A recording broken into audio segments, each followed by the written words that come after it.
Vamos a tocar un tema bastante importante que es la selección en terapia anticonvulsivante, ¿ya? Sobre la medicación anticonvulsivante lo pueden encontrar con varios términos, ¿ya? Medicación antiepiléptica, drogas antiepilépticas, lo pueden encontrar como medicamentos anticomiciales, ¿ya?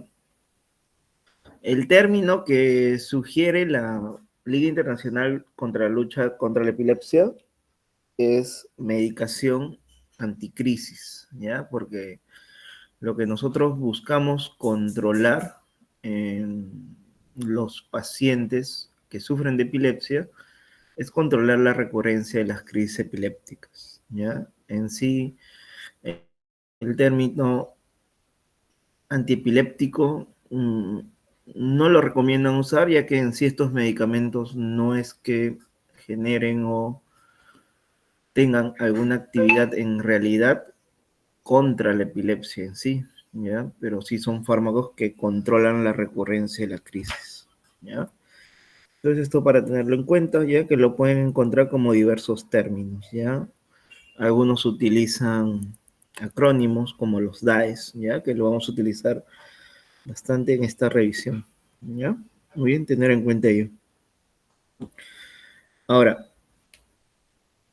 este es un aforismo, ¿no? Empleado por Albert Einstein, en el cual menciona, ¿no? Que es importante hacer las cosas simples, ¿no? Como sea posible, pero sin necesidad de llegar a ser muy simple el hecho, ¿no? Es importante tener en cuenta la definición de epilepsia, ¿ya? La definición de epilepsia viene a ser una condición clínica en la cual hay recurrencia de crisis epilépticas y esto impacta en el aspecto personal, social, ya del paciente. Ahora, para definir operacionalmente la epilepsia, existen criterios en los cuales se emplea. El primer criterio es que el paciente haya cursado con 2 crisis epilépticas no provocadas, cada una de estas separadas por 24 horas.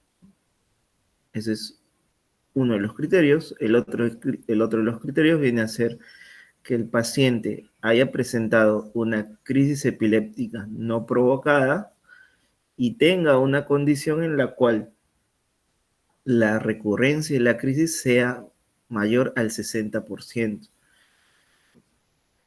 ¿Qué condiciones pueden ser estas? ¿No? Que la crisis epiléptica se haya presentado mientras el paciente duerme, ¿ya? Que el paciente tenga un antecedente de una lesión estructural a nivel cerebral, como un infarto, que haya tenido una meningitis, que tenga una tumoración, o haya tenido un traumatismo encefalocraneal, que al examen físico se le encuentre hallazgos anormales de focalización neurológica, como afasia, hemiparesias, hemianopsias, heminegligencia. Que también en la neuroimagen encontremos lesiones que tengan compromiso cortical y también en pacientes que se le encuentre un electroencefalograma anormal de tipo epileptiforme, ¿ya?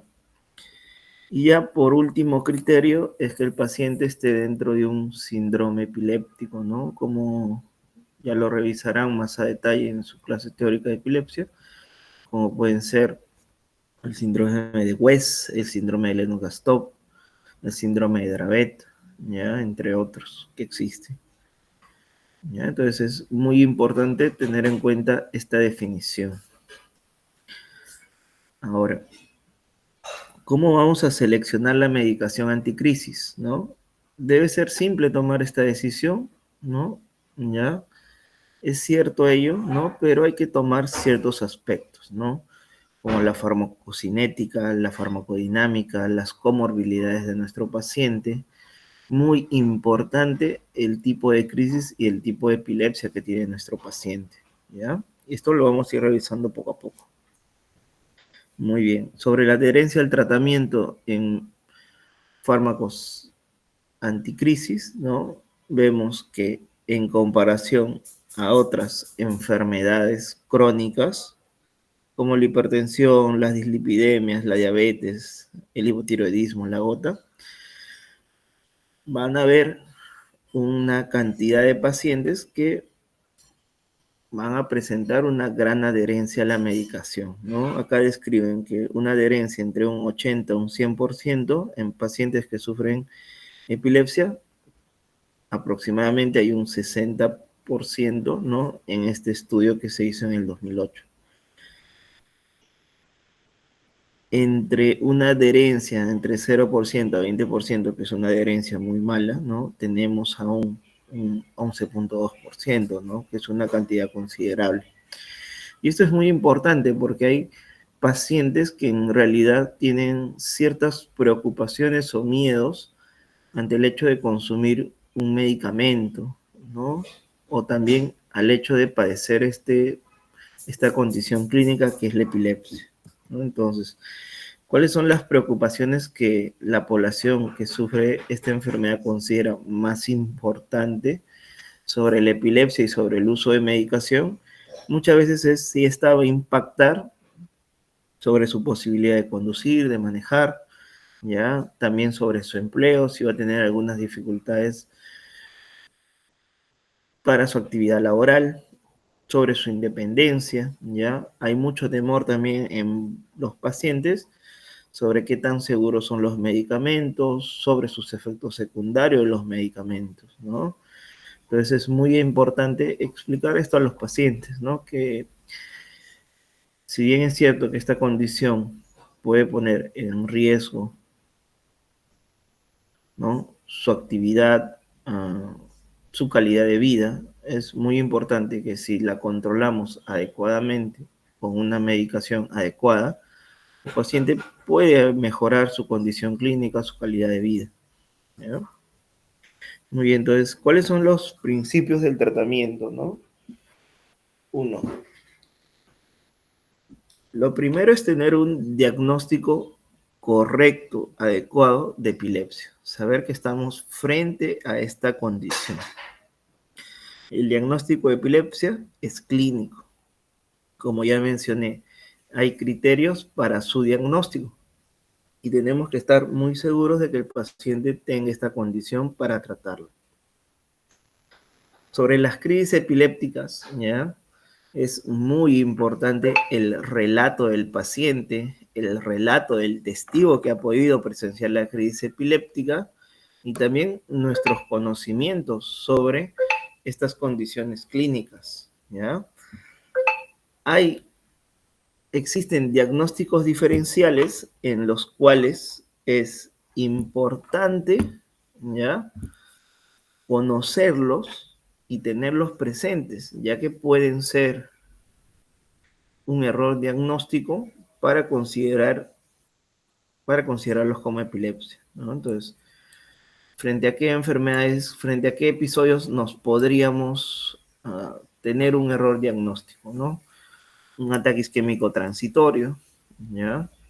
Que puede debutar con alteración de conciencia, focalidad, y nosotros considerarlo como una crisis epiléptica focal con compromiso de conciencia, ¿no? Un síncope, ¿ya? Que al paciente presentar una pérdida de conciencia transitoria, lo podríamos llegar a catalogar como una crisis epiléptica generalizada, ¿no? Y ya un tipo de condición que sí requiere una mayor valoración, ¿no? Y una evaluación por neurología son los trastornos paroxísticos no epilépticos, ¿no? Los que se conocen como la pseudocrisis, ¿no? Que pueden semejar bastante a una crisis epiléptica, pero no llegan a tener características muy congruentes con estos episodios paroxísticos que conocemos, ¿ya? Entonces, lo ideal es tener un diagnóstico correcto de epilepsia, ¿ya? Pudiera el paciente tener otro tipo de fenómeno paroxismal que no sea una epilepsia y estamos tratando incorrectamente esa condición. Otro principio es la elección adecuada del fármaco anticrisis, ¿ya? La elección adecuada va a depender mucho del tipo de crisis que tiene el paciente, del tipo de epilepsia que tiene, ¿ya? Como vamos a ver en la revisión, existen algunos síndromes epilépticos que se pudieran descompensar o pudieran agravarse con algunos fármacos. Esto también hay que tenerlo en cuenta. Otro principio es hacer un seguimiento de nuestro paciente y con el control de las crisis epilépticas, ¿ya? El control de las crisis epilépticas es un buen indicador para saber que nuestro tratamiento está siendo adecuado, ¿ya? Muchas veces hay ciertos fármacos que el, se pueden dosar en sangre y no necesariamente esta concentración sérica va a representar que el paciente tenga un buen control óptimo de las crisis epilépticas, ¿ya? Aquí el seguimiento es clínico, ¿ya? Ver si hay recurrencia de crisis. Otro principio es priorizar la monoterapia, ¿ya? Siempre uso de un fármaco que sea adecuado para el tipo de crisis de nuestro paciente y a una concentración mínima que nos permita un adecuado control de crisis, ¿ya? Esa es la recomendación para iniciar el tratamiento. Siempre tratar de ir hacia la monoterapia. Si el paciente, pese a monoterapia, a dar un tratamiento único, ¿no? Vemos que hay refractariedad, no llega a ser un control de crisis adecuados, ahí recién podemos valorar, ¿no? Iniciar otro medicamento adicional como una terapia dual. Monitorización de los fármacos anticrisis, ¿ya? Esto es importante. Todo medicamento tiene efectos secundarios, ¿ya? Que pueden ser por el uso inmediato del medicamento o por el uso crónico, ¿ya? Estos fármacos se pueden llegar a metabolizar por vía hepática, vía renal, así que se tienen que hacer controles del perfil renal, perfil hepático. Hay algunos que pueden llegar a alterar las células sanguíneas, ¿ya? Y es necesario hacer controles de hemograma para ello. Muy bien. ¿Ya? Entonces, este viene a ser también el resumen de las estrategias, ¿no? Tener un diagnóstico seguro, tener una etiología clara de la epilepsia y tener una adecuada semiología del tipo de crisis epiléptica, ¿ya? Esto es muy importante porque hay fármacos que tienen un espectro dirigido solo para control de crisis focales, hay algunos que tienen un espectro más amplio que tanto toman crisis focales como crisis generalizadas. Y hay algunos fármacos que solo actúan sobre cierto tipo de crisis generalizadas. Por ejemplo, la etoxisubsimida, ¿no? Que actúa solo sobre crisis de ausencias típicas, ¿ya? Entonces es muy importante tener el tipo de crisis del paciente. Es importante correlacionar el fármaco anticrisis con la epilepsia y las características del paciente. Esto también es muy importante, ya que nuestro paciente puede tener ciertas comorbilidades, como son falla hepática, falla renal, ¿ya? Ser un paciente pediátrico o ser un paciente adulto mayor, tener alguna otra comorbilidad, como puede ser trastorno mixto de ansiedad y depresión, insomnio, migraña, ¿ya? Dolor neuropático, que son condiciones clínicas, ¿ya? Que nosotros podríamos aprovechar para seleccionar un fármaco anticrisis. Como mencionamos, en lo posible es la monoterapia y se debe usar la dosis máxima tolerada para el paciente, ¿ya? Que con ella controlemos la crisis, ¿ya? Y así reducir los efectos secundarios que pudiera presentar el paciente con el uso del medicamento, ¿ya? Entonces, lo mínimo necesario, pero a una dosis estándar. Se puede utilizar o se pueden cambiar los intervalos de dosis también para reducir la toxicidad. Hay algunos que se pueden utilizar una vez al día, 2 veces al día, ¿ya? Y esto también nos permite reducir la toxicidad del fármaco. Es importante conocer los principios farmacocinéticos del fármaco, ¿ya? Para afinar la dosis del medicamento.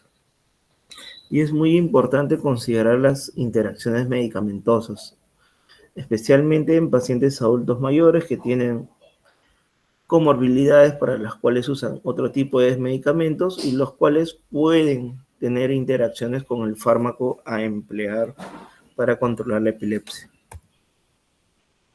Muy bien, sobre la historia de los fármacos anticrisis, ¿ya? Ha habido una serie de cambios, ¿ya? Desde el primer fármaco que se introdujo para controlarla, desde el año 1930, ¿no? Con un producto conocido como la fenitoína, que es el Dilantin, ¿ya? Ya después, pasado muchos años, 1960, por el año 1960, salió un medicamento, ya que es el Sorantin, que es el etoxisuximida.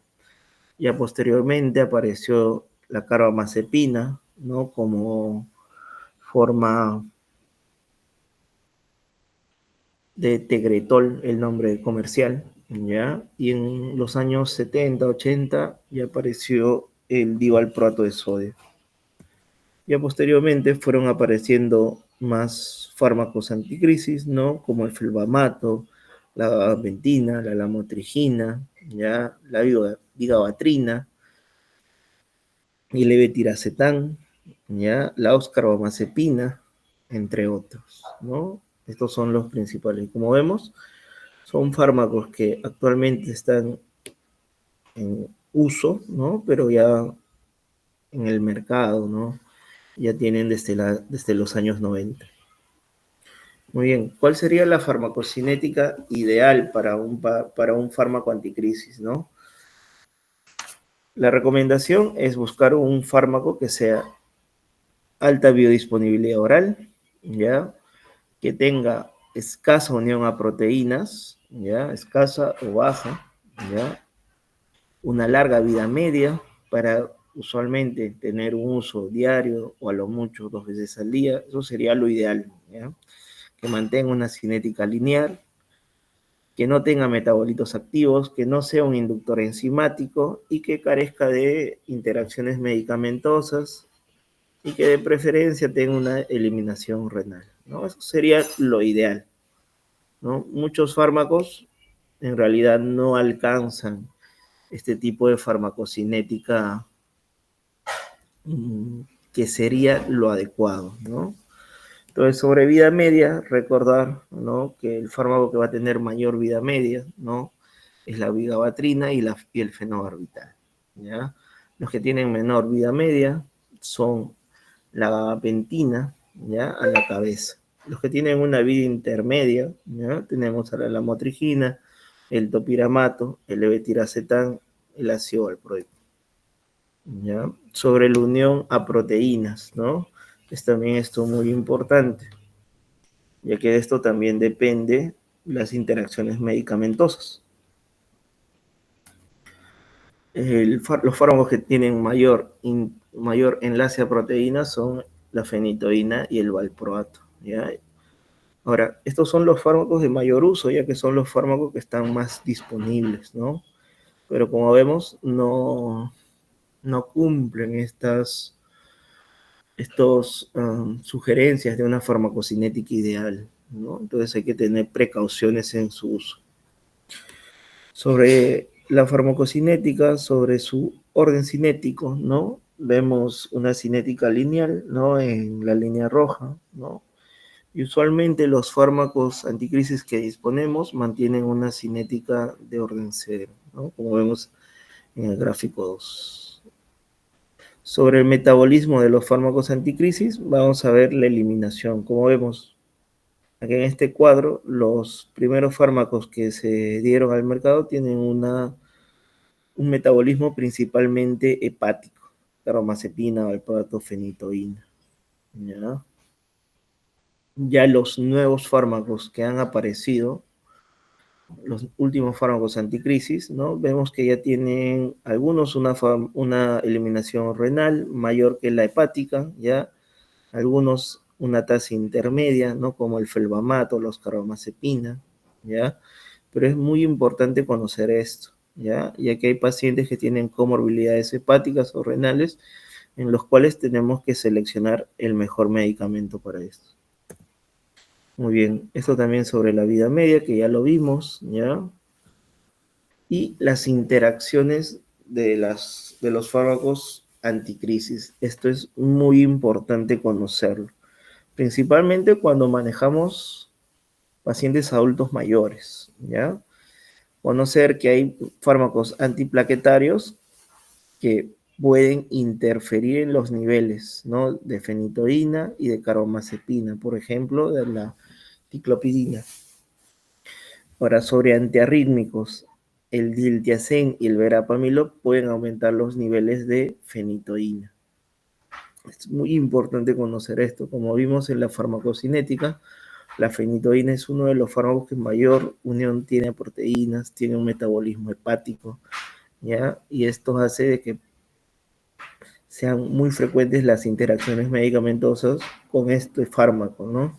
Principalmente fenitoína, carbamazepina y valproato tienen alto grado de interacciones medicamentosas. Sobre antihipertensivos, ¿no? Identificar con el uso de beta bloqueadores o calcio antagonistas, ¿no? Que estos pueden aumentar, que estos pueden sufrir un aumento de su metabolismo con el uso de fármacos antiepilépticos. Anticoagulantes orales, esto es muy importante. En adultos mayores es alta la frecuencia de uso de warfarina como anticoagulante oral de preferencia, ¿no? Este medicamento va a interactuar con la fenitoína, el valproato y pueden hacer que la cinética del medicamento sea muy errática, ¿no? Con lo cual va a requerir ajuste de dosis. Sobre los diuréticos, ¿ya? La fenitoína puede reducir la respuesta de la furosemida. Es importante también mencionar efectos secundarios de la carbamazepina y la oxcarbamazepina que pueden producir hiponatremia, y esto se suele observar en pacientes adultos mayores. La fenitoína también puede reducir significativamente fármacos como la iboxina, ¿ya? Y también pueden aumentar el metabolismo de algunos hipolipemiantes como la torvastatina. Esto tenerlo muy en cuenta. Ahora, sobre la selección del fármaco, ¿no? También es importante conocer de que hay medicamentos que pueden exacerbar algunos tipos de crisis epilépticas o algunas formas de síndromes epilépticos. La fenitoína, la carbamazepina y la oxcarbamazepina pueden incrementar o agravar casos de crisis de ausencia, crisis mioclónicas, atónicas o tónicas, ¿ya? Específicamente en epilepsia mioclónica juvenil. Así que hay que tener precaución en el uso de estos fármacos en esta condición clínica. La fenitoína, por su parte, puede incrementar o agravar las crisis de ausencia, ¿ya? Las crisis de ausencia y mioclónicas también pueden ser agravadas por la vigabatrina, la tiagabina, la gabapentina y la pregabalina. La lamotrigina puede incrementar la epilepsia mioclónica juvenil, ¿ya? Entonces hay que tener precaución, puede incrementar la frecuencia de crisis. Las benzodiazepinas, ¿ya? Pueden agravar un estado epiléptico tónico en un síndrome de Lennox-Gastaut. Hay que tener mucho cuidado, mucha precaución en esto.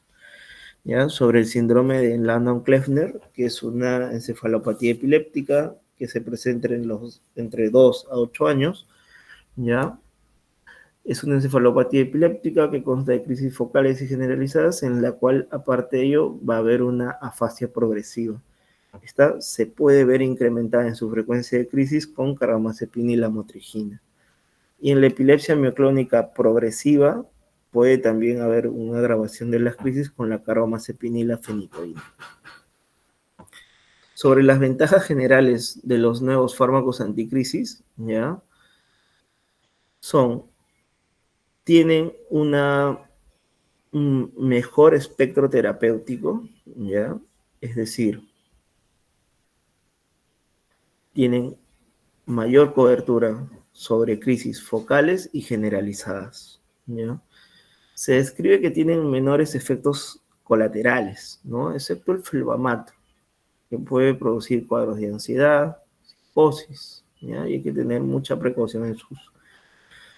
Usualmente, como vimos en la tabla anterior, los medicamentos anticrisis de formulación reciente, vemos que tienen una mínima inducción hepática. Estos fármacos también van a tener una baja unión a proteínas, ¿ya? Y usualmente no requieren controles serológicos, ¿ya? Ni controles de función hepática, renal o hemograma. Muy bien. Los nuevos fármacos en sí también se ha visto que tienen diferentes perfiles de alergias. Esto hay que tenerlo en cuenta. Y también algo importante es que tienen diferentes mecanismos de acción, ¿ya? En línea general, lo que se sugiere cuando alguien va a usar una terapia dual o 3 fármacos para el control de una epilepsia es que se traten de juntar fármacos que tengan diferente mecanismo de acción. Muy bien. Ahora, sobre fármacos anticrisis y efectos colaterales, es muy importante tener en cuenta los que están relacionados a la dosis del fármaco, los que están relacionados a un uso crónico del fármaco, los efectos secundarios idiosincráticos, es decir, los que van a suceder ya por una predisposición del mismo paciente, ¿ya? Y no tanto relacionado a la dosis ni al uso crónico, y efectos teratogénicos, ¿ya? Sobre efectos secundarios, ya los más frecuentes, valproato puede producir temblor, puede producir somnolencia y puede producir astenia, fatiga. Carbamazepina, ya es muy frecuente que produzca problemas de coordinación del movimiento, visión doble y también dificultad para concentrarse. La fenitoína puede producir falta de coordinación de los movimientos, puede producir nistagmus, puede producir somnolencia, ¿ya? Y dificultades para concentrarse. El fenobarbital, ¿ya? El fenobarbital es más de uso de uso neonatal, pediátrico, ¿ya? Tiene efectos colaterales como pérdida de la coordinación, astenia, ¿ya?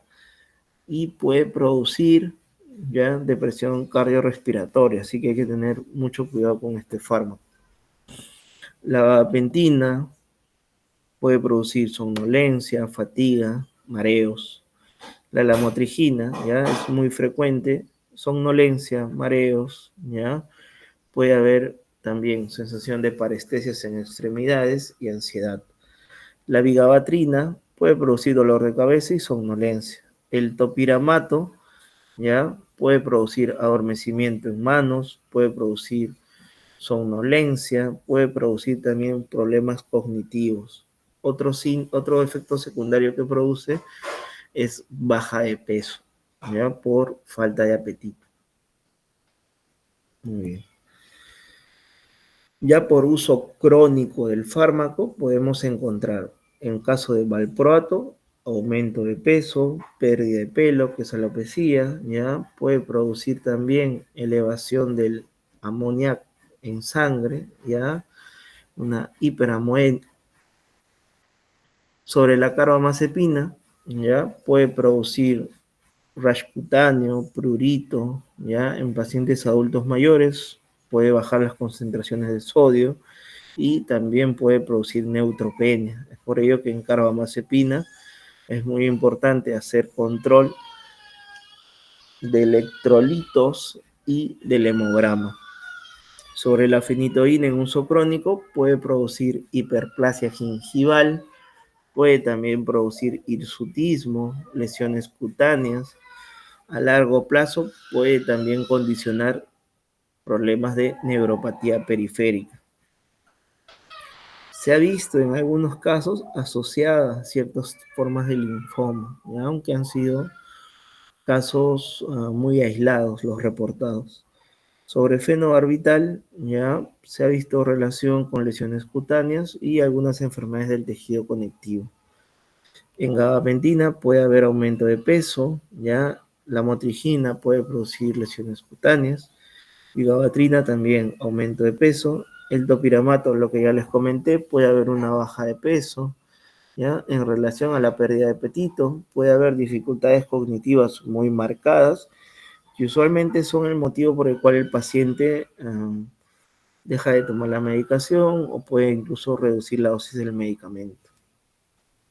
¿Ya? Sobre problemas cognitivos, ¿ya? En resumen, los que producen más alteración cognitiva, dificultades para concentrarse y la atención son el felvamato, fenobarbital, la primidona y específicamente, que es de bastante uso, el topiramato.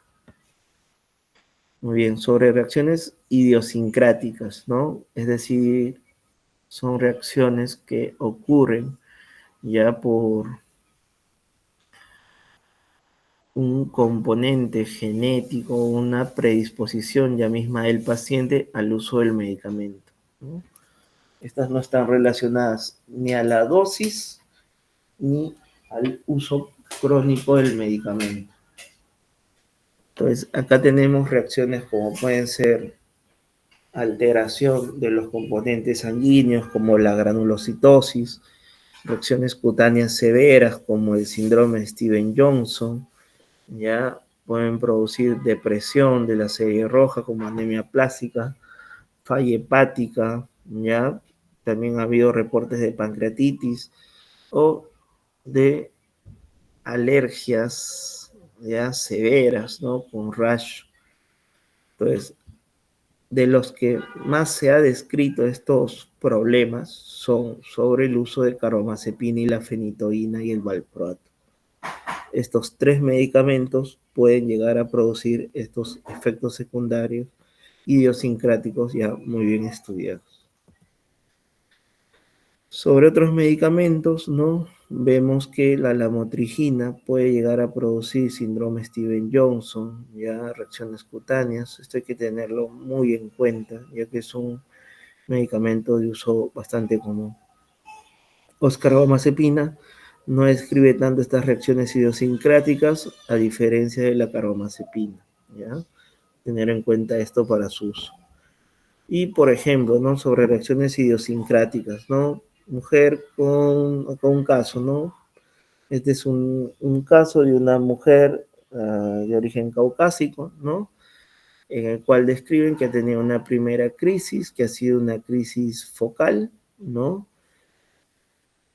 En la cual han encontrado en el electroencefalograma alteración de descargas epileptiformes temporales derechas, ¿no? Lo cual ya nos confirma un diagnóstico de epilepsia.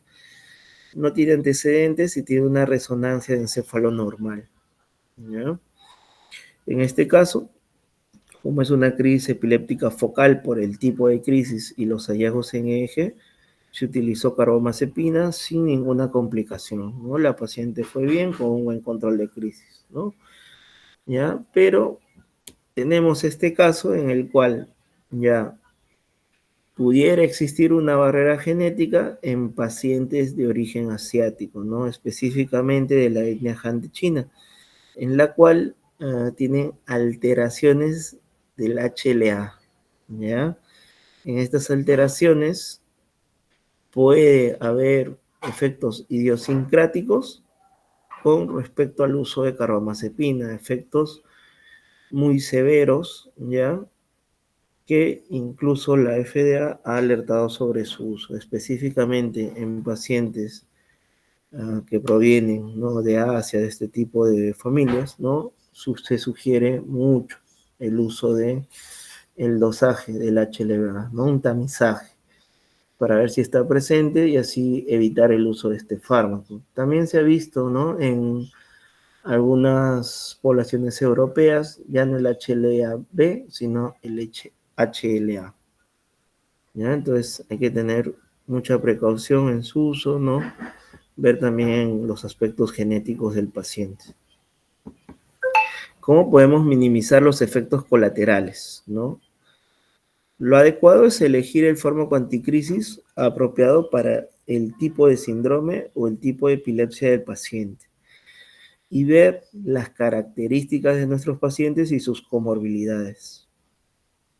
Entonces, si es un paciente con falla renal, o mejor dicho, un paciente con falla hepática, no voy a hacer uso, ¿no?, de medicamentos como valproato, carbamazepina o fenitoína que se van a metabolizar por la parte hepática, ¿no? Utilizaría otro tipo de fármacos. Y por ejemplo, también si tengo un paciente con usuario de anticoagulantes, ¿ya?, en los cuales específicamente usa warfarina, voy a tener mucha precaución sobre el uso de fenitoína, valproato, carbamazepina, que pueden interactuar con este. Entonces es muy importante conocer las comorbilidades de nuestro paciente. Como mencionamos, ¿no? Uso de monoterapia, ya a la menor dosis posible, pero que con esta logre controlar las crisis.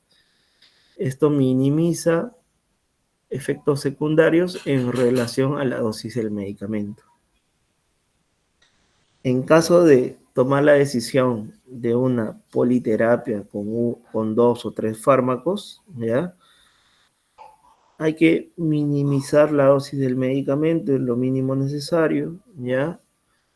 Y también seleccionar medicación que tenga diferente tipo de mecanismo de acción. Esto es muy importante. Ahora, se trata al paciente de acuerdo a su respuesta clínica, ¿ya? Es muy importante ver la frecuencia de crisis, la recurrencia de crisis, ¿ya? Y no tanto guiarnos del dosaje del medicamento en sangre. Es muy importante monitorizar efectos secundarios, ¿ya? Ver qué tanto tolera el paciente el medicamento, ¿ya? Así como también monitorizar efectos que pueden ser por el uso crónico. Por eso que es importante, de acuerdo al medicamento que se selecciona, solicitar controles de perfil lipídico en algunos casos, ¿no? Perfil hepático, perfil renal y hemograma. Muy bien. Otro dato muy importante, ¿ya?, para la selección del fármaco es ver que este medicamento sea accesible para el paciente, ¿no?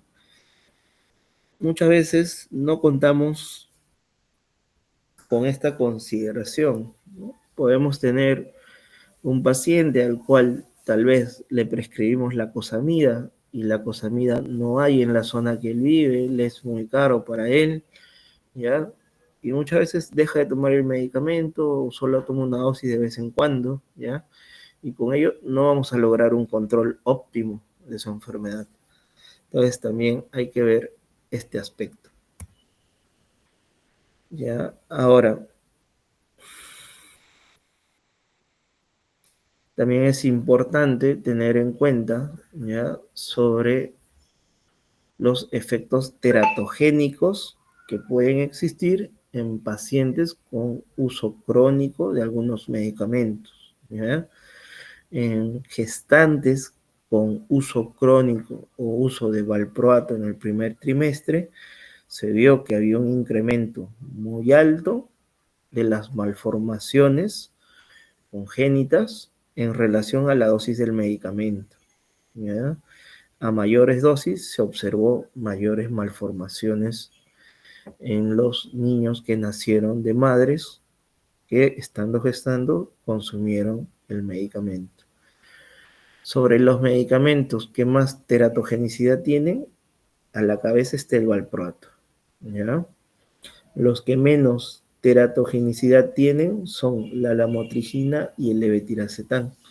Es por esto que estos 2 medicamentos son los que se recomiendan en madres gestantes,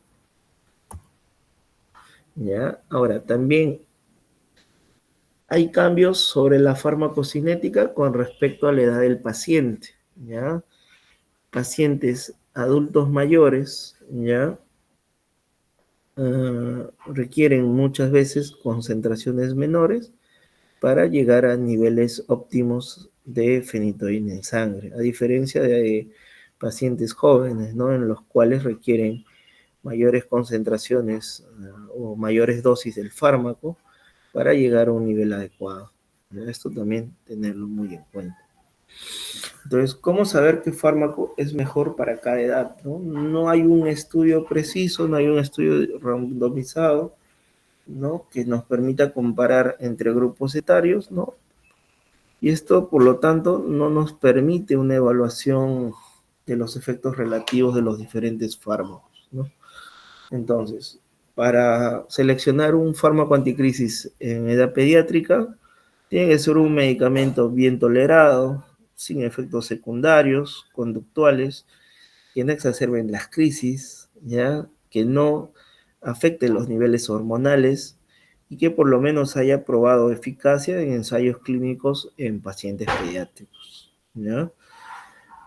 Lo otro es que no tengan efectos adversos específicos para los niños, ¿ya? Y que la formulación, la presentación sea bien tolerada por el paciente, ¿ya? Por ejemplo, nosotros tenemos el caso de la epilepsia generalizada de tipo ausencia, ¿no?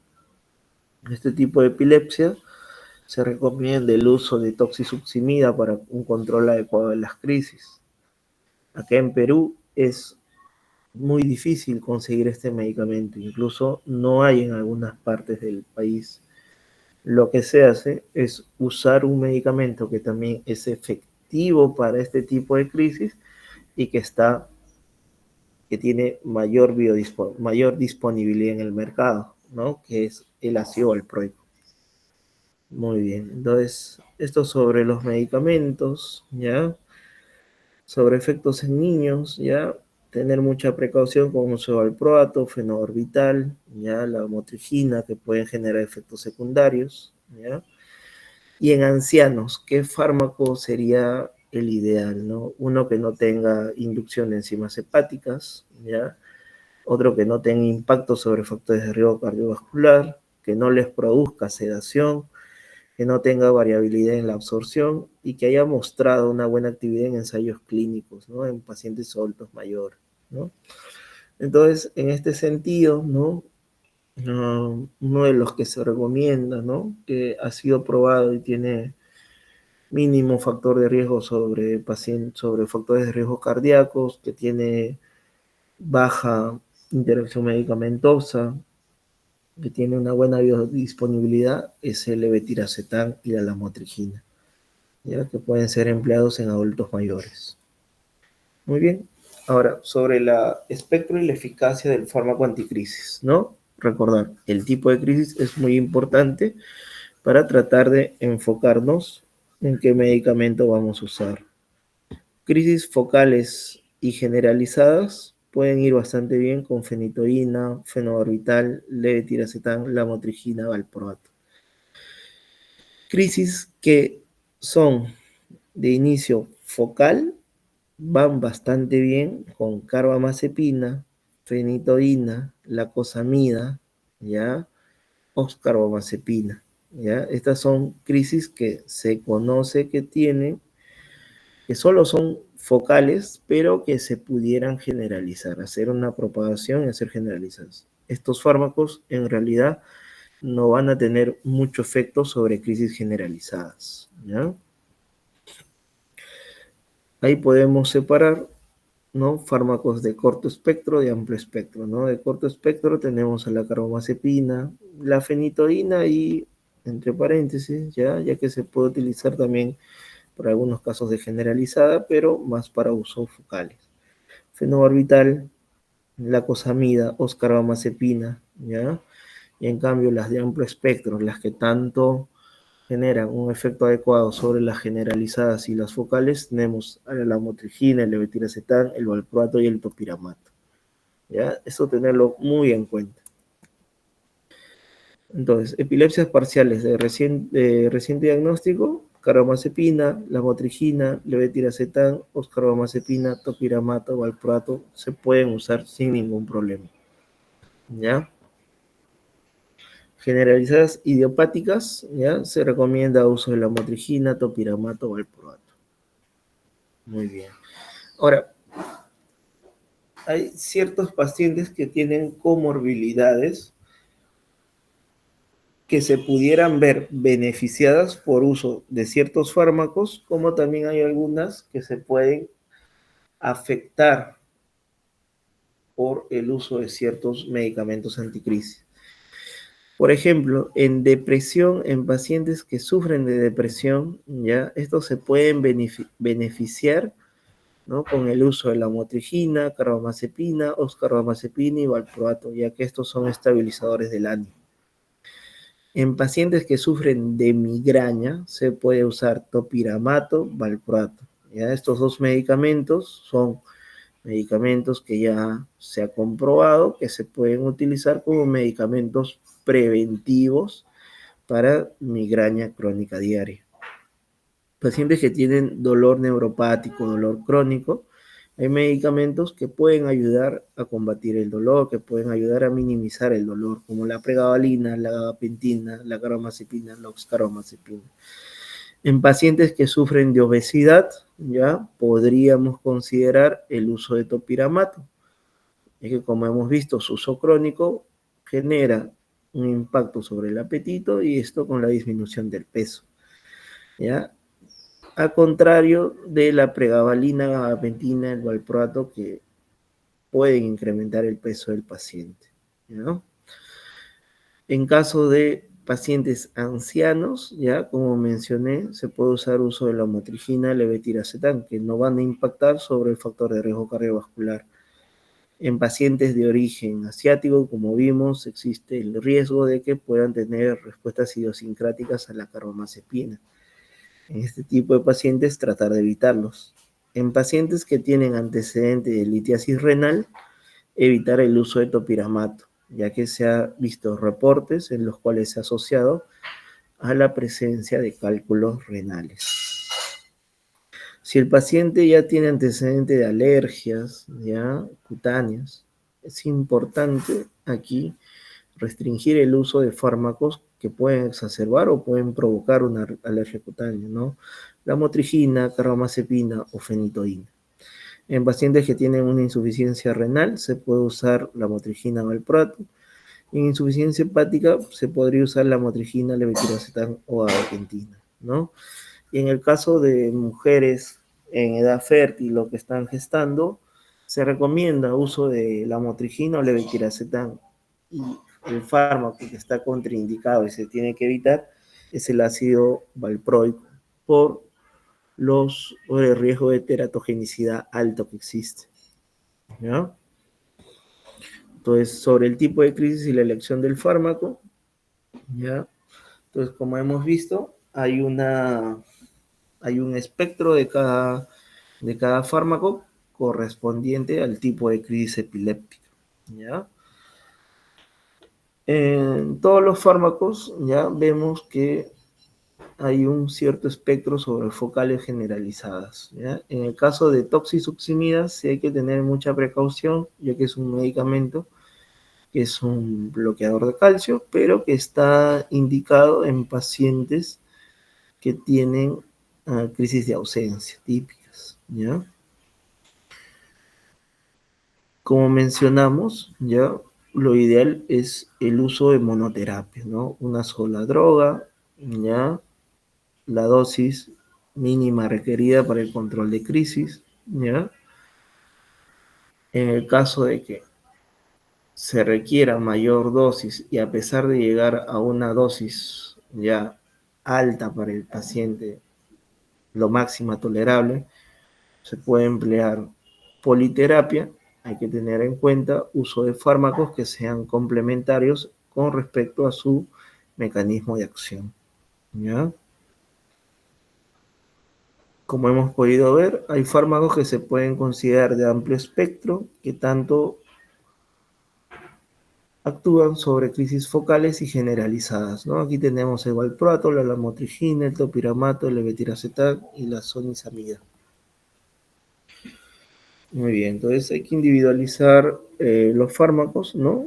Con respecto también a las reacciones adversas. Esto ya lo vimos, ¿no? En hirsutismo, hiperplasia gingival, ¿ya? Hay que tener precaución con fenitoína, ¿ya? La fenitoína puede producir estos problemas. El valproato puede inducir caída de pelo, ¿no? Alopecia, temblor, aumento de peso, puede producir el valproato, la gabapentina o la pregabalina, pérdida de peso, el topiramato, hiponatremia, ¿ya? Puede producir carbamazepina por uso crónico, el valproato puede inducir teratogenicidad y problemas cognitivos puede producir el topiramato, ¿ya? Es el principal involucrado. Muy bien.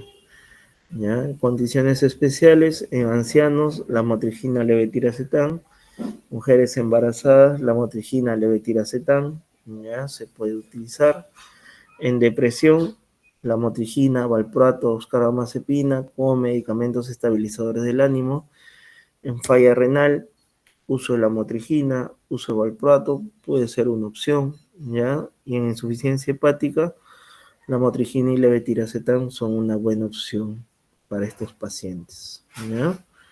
Muy bien, bueno, algunas recomendaciones en general cuando ustedes hagan su internado médico, ¿no? Es muy probable que, o también en su vida en general, pueden llegar a atender a un paciente con una crisis epiléptica, ¿no? Lo principal es que el paciente esté en una zona segura, ¿no? Fuera de elementos que lo pudieran lesionar o agravar más su condición, ¿no?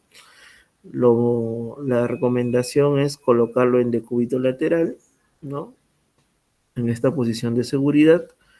Así reducimos el riesgo de que el paciente se pueda aspirar con vómitos o fluidos, ¿no?